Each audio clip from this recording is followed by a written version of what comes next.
I was having a great time, whether the crowd hated us or not. Well, spring's bad for your voice, but so is screaming. I'm gonna bow out of that one. It hurts my feelings when I don't play guitar good. We were actually reflecting last time we were in this venue, we weren't getting along. But because we do get along and we work through it, now we get to like reflect on that and be like, wasn't that dumb? Our manager's like, hey, you're going to be on a bus with 20 other people. Have fun. I was terrified. Mushrooms on pizza. Fuck a mushroom. I want a pineapple on the pizza. Every song is a sing along for me. Okay. So they might be personal, but I'm singing. Yeah. Okay. I'm singing the guitar parts usually. Guitar part. Yeah. Poison Apple Baby is just the beginning of the next era of Honey Revenge.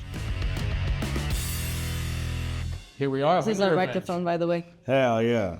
Yeah, you like it? I love it. Yeah, great. Let's get started. I think this is your second time in the Netherlands. Is that right? Third time. First time we were in Harlem. Haarlem. What was the second time? Second time was with Stan Atlantic. Okay, where was that? Here. Here, in Dynamo as well. Okay, well there you go. You're back.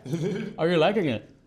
We love it here. Yeah? It's so gorgeous and everybody's so nice and we love this venue. And last time we were here, it was super energetic and rowdy and I'm excited for tonight. All right. Did you get to walk around the city a little bit, or? Yeah, we got a little bit more of an experience, I'd say, last time we were in Amsterdam because it was just warmer.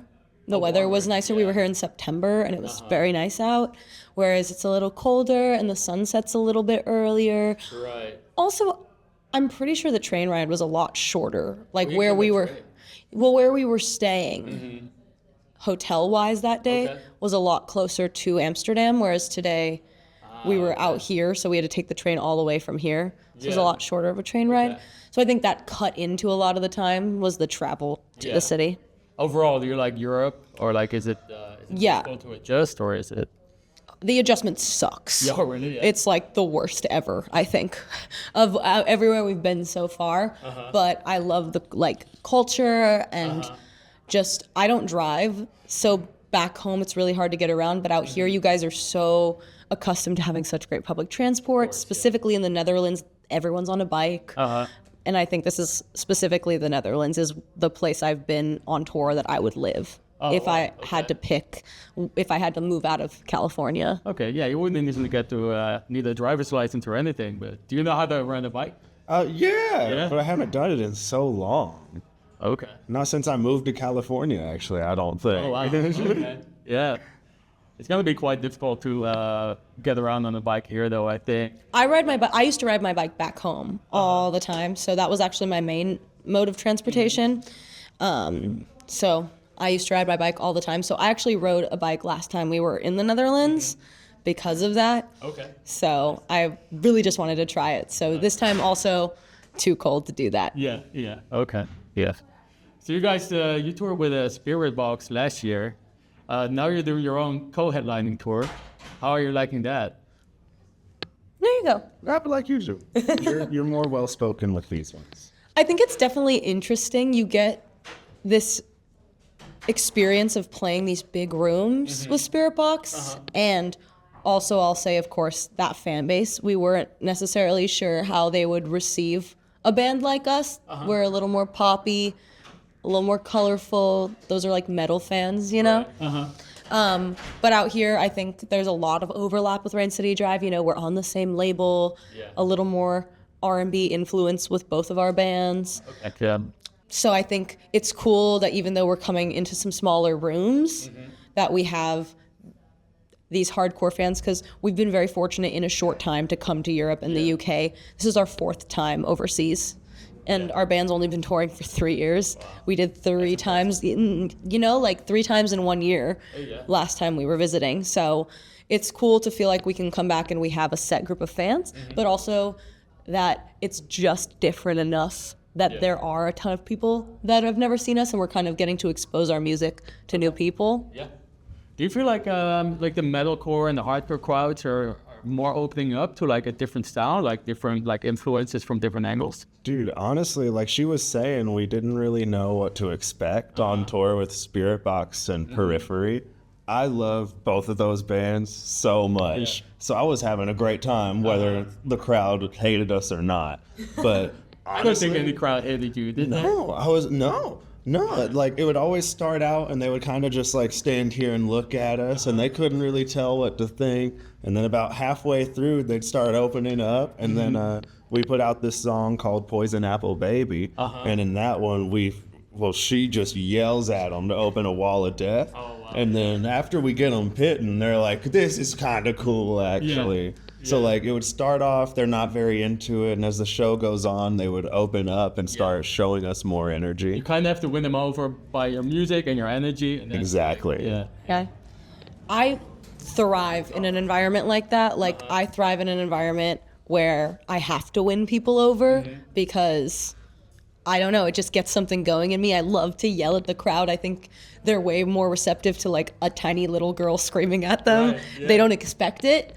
And I think Spirit Box was the kind of that tour for me. Like we're going out there to a bunch of people that have probably never heard of us before that are into metal, but to build off what you were asking, if you think that they're getting more open-minded, I think Spirit Box, we were very lucky that if we were going to branch over into the metal world, that we got to tour with a band like them. Because even though they're one of the most, I feel like, up-and-coming biggest bands in that scene, like the most established, they're getting the most hype, you know. They're like, this is the third year in a row they're nominated for a Grammy. They got to play on late night and all that jazz. So they're crossed over into the mainstream a little bit more than, you know, some other bands might be. And they've had collaborations with Megan Thee Stallion. Like there is that pop essence at their core. Courtney is so into that kind of music that even though it might not make sense at first, I think their fans are more open-minded than the average metal fan, which, you know, has to bleed into the rest of the scene because, like I said, Spirit Box are one of the most innovative bands right now, I feel like, of the metal genre. So if they're doing it, it's just going to trickle down and more metal bands are going to have more polyamorous, you know, lineups like that. All right. Yeah, you just mentioned you guys have a new single out. With the upcoming year, like the year is still, like, I think quite open for you guys. Can we expect any new music, or can we expect to see you guys in Europe for the summer festivals? And we're like, you're not like... I don't think we'll be for the summer festivals this year, unfortunately. We definitely have a lot of new music coming this year. Cool. We've been cooking. We've been in the studio on and off for the last 2 years. Oh, wow. So Poison Apple Baby is just the beginning of the next era of Honey Revenge. So we're testing the waters. We're playing a new song tonight and on this tour as well. So one that people haven't heard. It's been really cool to kind of test out how we want to play it live and see how we want to perform it. I kind of love playing our songs before they're out. Oh, yeah. To test the vibe. So. Okay, great. So there's like a lot of opposites in your band. You know, you guys have a lot of like pop and metal influences. So I kind of want to play a little game. I'm gonna ask you guys a few things, and you're gonna have to like pick one or the other. Is that okay? Okay. Yeah. Cool. We're gonna start off easy. We're gonna start off like with a couple of easy ones, and then we're gonna. You go first, and then I'll take the next one. Oh, okay. Yeah. You can be as an implicit or explicit as you want, or like see however you want to answer. Cool. So we're gonna start simple with sweet or savory. Sweet. Savory. So, okay, there you go. Yeah, no, this band, one of us is the honey and one of us is the revenge. You'll get the vibe very fast. Yeah, okay. Sorry. Hamburger or pizza? I like them both. There you go. Burger. I'll say burger. I'm vegetarian though, so it has to be a veggie burger. Right, okay. So, well, we're gonna go for pizza anyway. Pineapple on pizza or mushroom pizza? Mushrooms on pizza. Fuck a mushroom. I want a pineapple on the pizza. Yeah. All right, there we go. Hamburger with or without pickle? It depends on what else is on the burger. That's not an answer. Pickle. Yeah, it is. I don't love pickles. Sometimes it like blends in, right? Like if it's got mustard and barbecue sauce on it, give me a pickle. All right. But if it don't got that, then I don't want it. I'm pickle all the way. All the time? All the time. Fair enough. Pickle and Yeah, ketchup. yeah. That's like the classic burger. That's gotta be it for me. Yeah. Yeah. Beer or wine? Beer. Yeah. Wine. There you go. All right. Beach or mountains? Mountains. Beach. Awesome. Screaming or whispering? Screaming. Whispering's bad for your voice, but so is screaming. I'm gonna bow out of that one. Whispering is bad for your voice. It's actually worse for your voice in some states than like yelling is, because you're just grinding your vocal cords if you're not like using any volume. Okay. Didn't know that. Learned something new. Silence or noise? Noise. Well, it depends. I'm sorry. Yeah, I'd say noise. I get really crazy if I don't have someone to talk to or like a background sound. But if I'm trying to go to sleep, silence. Okay. Yeah. All right, there we go. A mosher or a stage dive? I'm a mosher. Yeah. Stage dive. I love it. Feels like I'm flying. I stage dive once in my life, and as soon as I jumped, the entire crowd moved away, and there was just one guy that I landed on top of, and I said never Yeah. again. Who got hurt more? You or the guy? Me. I'm sorry. I landed right there on his shoulder. All right. Let's take it a bit deeper now. Do you prefer to have like a cult status forever or a massive fame for one album? What was the first option? A cult status forever. Oh, cult. Yeah. I don't know. I've always been of the mindset that you can be really, really massive, but unless you have like those core, hardcore fans, you know, I just like the family aspect. I think, you know, if you have a cult fan base, like there's so many bands that they haven't grown in years, but they're still able to stay afloat and like have that icon status because their fans are just ride or die. But those bands, I will say, have gotten so big. Like you look at like Fall Out Boy, 21 Pilots, Water Park, some of the cultiest fans out there, Paramore. Yeah. I feel like cult equates to huge. Okay. Taylor Swift. There you go. Like all the biggest artists do have cult followings. Like I think they for go sure, hand in yeah. hand, you know? Yeah. All right. That's cool. Would you rather be beloved by other musicians or beloved by your fans? Either one of the two. Fans. Fans, third. And both. Wow. That's kind of what I feel like my job is as the guitar player. Is to like write songs that everybody can listen to, but also like do stuff in the songs that musicians would be like, that's cool. All right. Would you rather have total creative control with no money or big budget with a lot of like interference from a label? Total creative control. Total creative control. I'll go off with that, yeah. Yeah, makes sense. Makes sense. I got that. Would you rather play the same perfect set list every night or a risky set list every night? It's like a perfect set list. I like the comfort of playing songs that I know we're gonna play well. Okay. I love playing new stuff, but I usually hate playing new songs until probably 2 or 3 tours in, because by that point we have like a flow. So I'm gonna go with perfect set list. I feel like this tour has been so easy. We were able to just jump into it because for the most part we're playing songs we've been playing. Yeah. Cool. I agree. You agree? Nice. All right. Would you rather never get to see your favorite artist again or never play your favorite venue again? Favorite artist over and over again. Yeah. I don't have a favorite venue. Who's your favorite artist? Paramore. Or the band Camino. I would see the band Camino every night. Yeah. Oh yeah. Yeah. I don't know. It would hurt, but I think I'd have to say to like never play my favorite venue again. Okay. And hopefully that means we just go on to like bigger and nicer ones. Get a Yeah. new favorite. Who would you see? Buckethead? I was gonna say Chelsea Grant. Okay. What's your favorite venue then? Honestly, I think it's the Worcester Palladium in Massachusetts. Okay. It's like I think it holds like 1,500 people. It's got good memories attached. That's to it. fair. I was gonna say It's very sentimental. venues for me, a lot of it has to do with the green room, and I wouldn't say that those green rooms are particularly my favorite. No, but it's always a good show. They are always super nice to us, and that is the most tickets we've ever sold in any given city. It was our biggest show we ever played, and it was on my birthday. I loved it. That all makes sense. All right. Would you rather play the best show you've ever done for 20 people or play an average set for 20,000 people? 20,000. I do better with more people, Okay. so it's just gonna be elevated. Yeah. Yeah, I guess. I never play a perfect show. Yeah. We'll see. Maybe tonight. Maybe the first one ever. All right. Like small headlining show or opening slot in an arena or stadium. Small headlining show. Yeah. I like to open. I could be an opening band for the rest of my life. Yeah. If it meant getting richer. Keep winning. Because I feel like the pros of being a headliner are you're making better money, you know, headlining.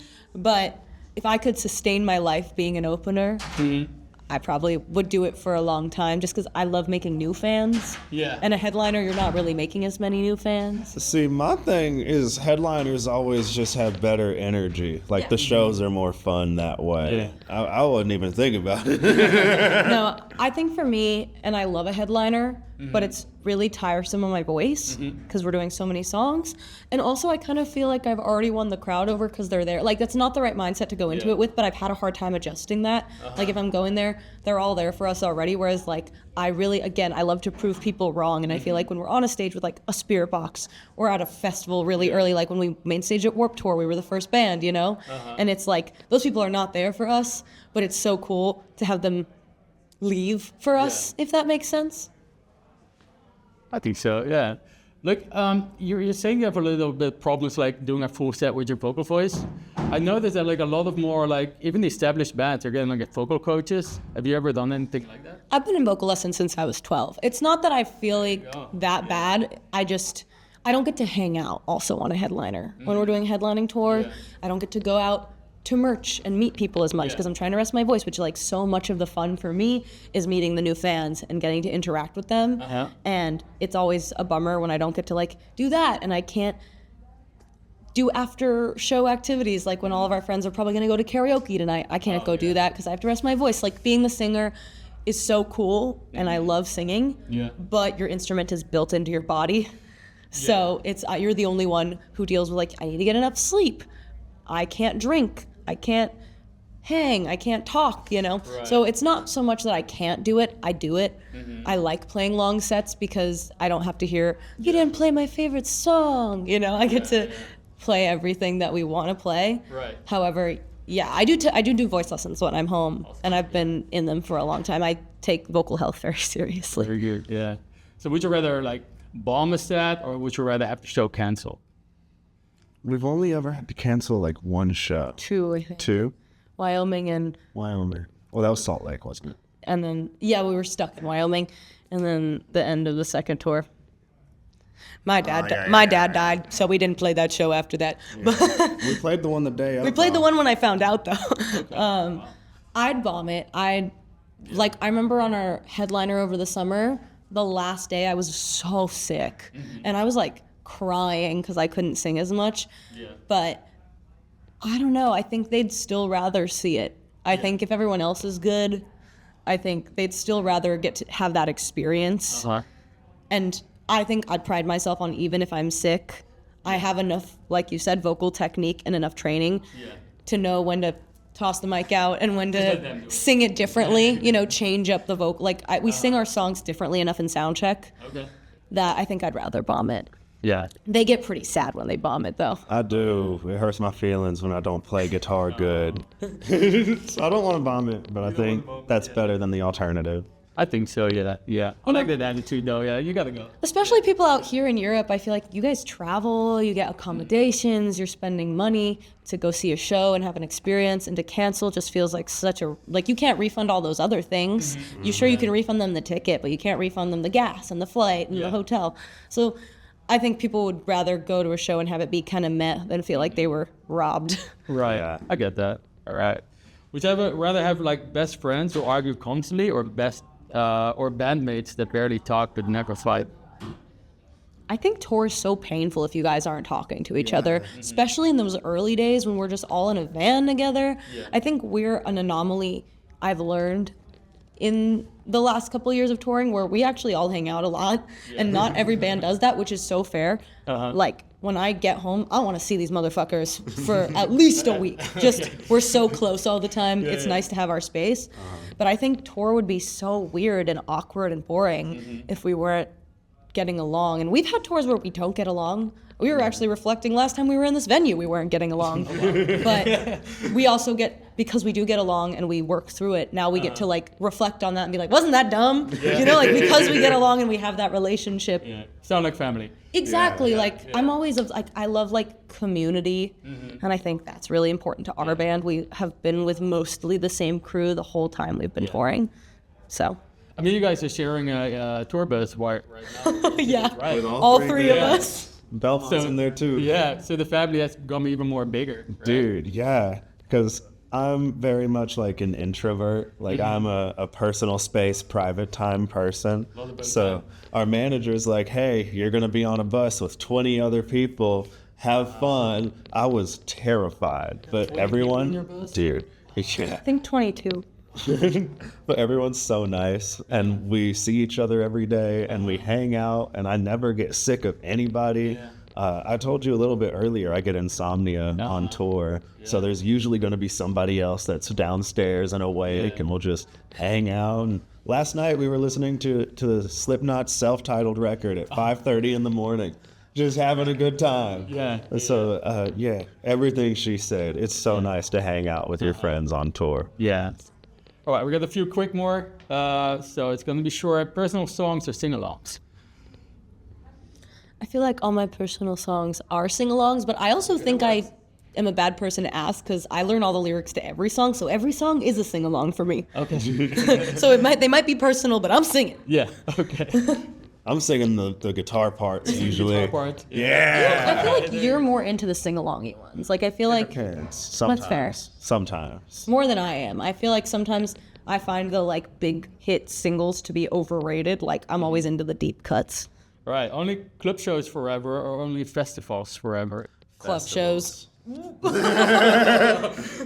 you go. festivals, club shows. Right, last one. Honey or revenge? Honey. Revenge. Thank you so much. I feel like we answered that before we started. Yeah, I think we did. So, it was a bonus one. Thank you guys so much. We're looking forward to your set tonight. It's going to be a lot of fun. Thank you for having us. I feel like we haven't gotten to do any press on this tour, so it's fun. I love you guys ask really creative questions, so I like Cool. that. Thank you so much. All right. Appreciate Thank you. you. Cheers. Thank you guys. Hell yeah. Here's the microphone. Thank you.